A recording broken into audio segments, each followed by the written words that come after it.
Bonjour à tous, merci de suivre le 5e numéro de Regard sur la diaspora africaine. Voici le sommaire. Crise des réfugiés en Europe, l'effet boomerang de la turpitude et de l'islamophobie occidentale. Ahmed, l'adolescent horloger musulman qui a effrayé le Texas. L'ONG suisse Enfance sénégalaise, projet de construction d'un centre pour enfants démunis et vulnérables au Sénégal. Migrants de campements évacués dans le calme à Paris. 12e édition de la conférence sur l'immigration avec Jay Johnson, secrétaire à la sécurité intérieure des États-Unis. Mesdames, Messieurs, bonjour. Nous le disions en titre, l'Europe traverse une période de crise des réfugiés. En effet, le traitement des réfugiés syriens par la police hongroise rappelle des moments inhumains de la Deuxième Guerre mondiale.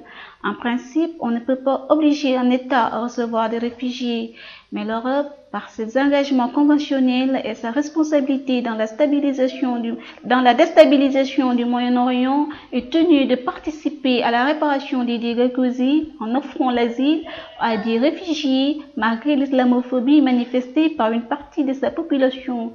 Toute autre turpitude de sa part mènera inéluctablement à l'internationalisation du conflit syrien. L'Occident assimile les germes des conflits au Moyen-Orient et la récolte des flux de réfugiés.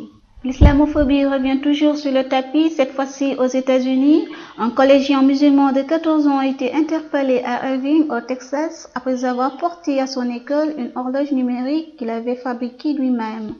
Accusé par la police d'avoir semblé une pomme factice, il a reçu une vague de soutien immense via les réseaux sociaux et une invitation à la Maison-Blanche par Barack Obama. Et puis hier, migrants, la lucidité vient d'Afrique. L'assassinat de Kadhafi, commandité à l'époque par des élites inconséquentes, a été ressenti comme un véritable coup de tonnerre dans toute la région sahélienne du Mali au Burkina, en passant par le Niger et le Tchad. Avant le printemps arabe et l'assassinat de Kadhafi, il n'y avait pas de réfugiés qui affluaient vers les pays européens.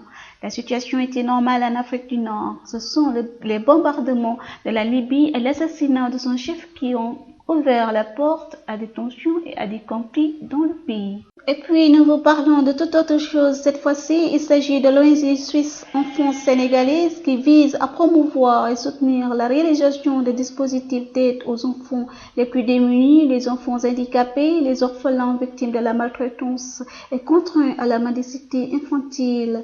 Mettre en œuvre toute action de prévention sur la violence et sa mise en situation de risque envers l'enfant.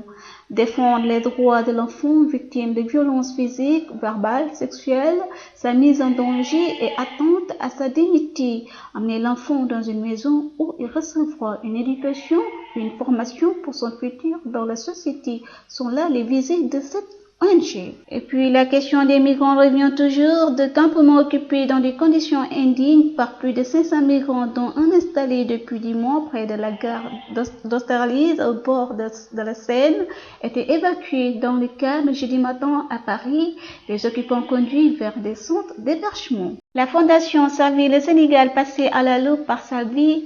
Macky Sall est le père fondateur de la fondation Servir le Sénégal, mais son épouse Marième Faye en est la mère porteuse. C'est sur ces propos que Salvi dévoile le soubassement de la fondation de l'actuelle première dame du Sénégal.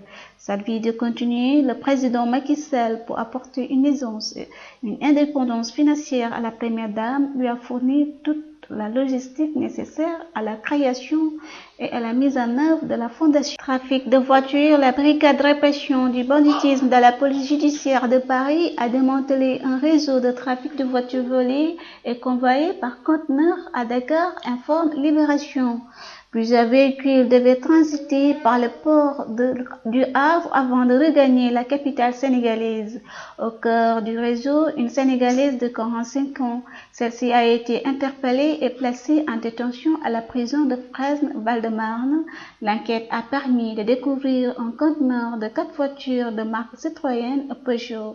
Une information judiciaire a été ouverte à Bobigny, Seine. Des complices français et sénégalais sont recherchés. Sory Kaba insulte la mémoire des Sénégalais tués à l'étranger. Un Sénégalais du nom de Gerdiba a été brûlé au 3e degré samedi dernier au Brésil a informé le site d'information La Info. Même la présidente du Brésil, Dilma Rousseff, a condamné lundi toutes les formes de violence, d'intolérance et de haine. Je regrette profondément l'incident dans lequel le Sénégalais Cheikh Diba a été brûlé pendant son sommeil sur le trottoir à Santa Maria. Elle a promis que cet acte criminel sera sévèrement puni. Et quant au directeur des expatriés sénégalais invité hier soir sur le plateau de Sen Show, il a été incapable de s'expliquer sur les Sénégalais tués comme des chiens dans les 4 coins du monde. Et au lieu d'apporter des précisions claires sur les crimes odieux commis sur ses compatriotes, il les accusait presque d'avoir provoqué leur mort. À l'entendre parler, on avait l'impression que les Sénégalais humiliés et tabassés, lynchés et torturés, brûlés et abattus étaient fautifs. Suite de l'affaire Marseille, il faut reconnaître que c'est à l'État de prendre ses responsabilités et de porter assistance à ses compatriotes à l'étranger.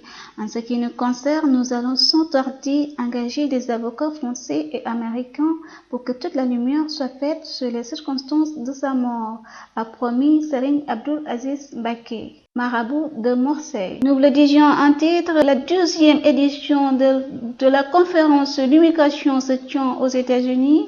L'honorable J. Johnson, secrétaire à la sécurité intérieure des États-Unis, servira comme président d'honneur à la 12e conférence annuelle Le droit de l'immigration et de la politique.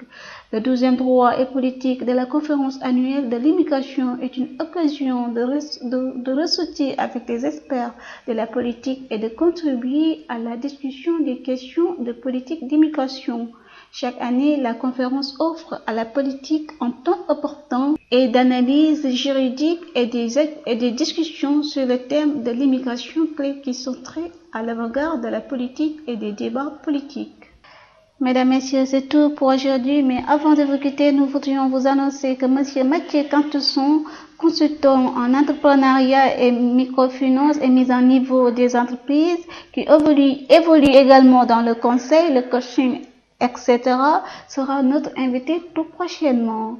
Profitez de chaque instant qui passe, car demain est un autre jour. Vous aviez à la réalisation Seydina Boubacar Sow et Serigne Babacar Gueye à la présentation immédiate. Merci, à la semaine prochaine.